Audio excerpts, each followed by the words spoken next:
Le sang est un avec la vie. Il n'y a là rien de nouveau pour nous. Dans l'Ancien Testament, nous concluons sans peine de Lévitique 17 que la vie est dans le sang et que le sang c'est la vie. La même pensée apparaît dans Jean 6. Celui qui mange ma chair, qui boit mon sang a la vie éternelle. Le sang est un avec la vie, ce qui signifie que c'est par le sang, c'est-à-dire par notre foi au sang du Seigneur Jésus, par notre acceptation explicite de tout ce que le sang représente pour notre péché. C'est sur cette base-là que la vie divine nous est donnée.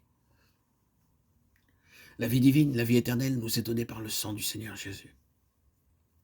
Or, le sang et la vie sont l'un et l'autre suggestifs de la sainteté du Seigneur et comportent par conséquent une idée de purification du péché. Si après être tombés dans le péché, nous ne rentrons pas dans l'ordre par une repentance immédiate et une humble et sincère confession devant le Seigneur, la vie divine en nous se trouve arrêtée et paralysée. Il y a quelque chose qui la bloque. Si le sang et la vie sont ainsi indissolublement liés l'un à l'autre, il en résulte que tout péché toléré, tout péché qui n'a pas été confessé, dont on ne s'est pas repenti, met la vie en échec en nous. Et l'action purificatrice du sang est suspendue. Nous sommes en état de souillure. Le péché demeure attaché à nous. Nous sommes et nous restons tachés. Aussi, Jean écrit-il dans le passage mentionné, « Si nous marchons dans la lumière comme il est lui-même dans la lumière, nous sommes en communion les uns avec les autres.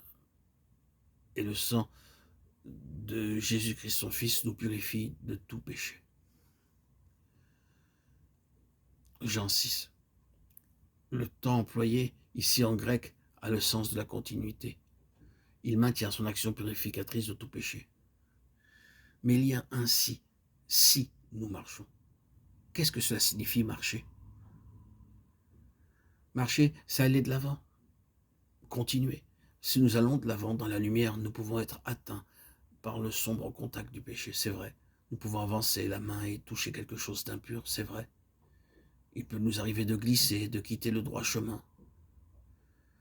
Mais tout cela peut être immédiatement mis en règle avec le Seigneur. Nous pouvons aller de l'avant si nous mettons les choses en ordre immédiatement. Nous pouvons aller de l'avant dans la lumière. Et le sang de Jésus-Christ, son Fils, continue à nous purifier.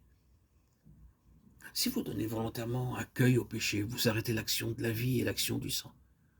Si au moment où le Saint-Esprit vous montre dans votre vie quelque chose qui est mal, vous ne le confessez pas, vous n'y mettez pas ordre, vous ne plaidez pas les effets du sang, vous arrêtez l'action divine et vous ne pourrez pas faire un seul pas de plus. Si nous marchons ainsi, tout manquement nécessite une confession. Si nous marchons dans la lumière, comme il est lui-même dans la lumière, nous sommes en communion les uns avec les autres et le sang de Jésus-Christ, son Fils, nous purifie de tout péché. Cette confession est nécessaire, elle est indispensable au Seigneur et nous ne retrouverons pas le courant de la vie si nous ne mettons pas les choses en ordre.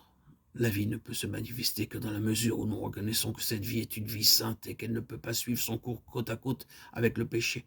La vie sainte du Seigneur, représentée par son sang incorruptible, ne peut pas marcher de pair avec un péché sur lequel Dieu a mis son doigt. C'est une impossibilité.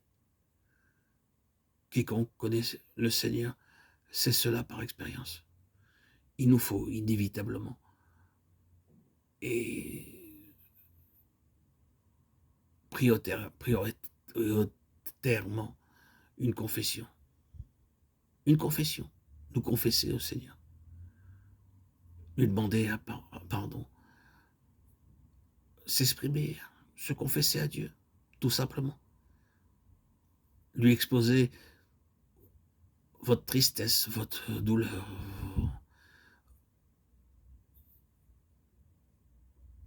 votre chair.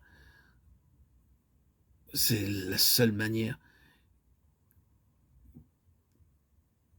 d'avancer dans la purification, dans la sanctification.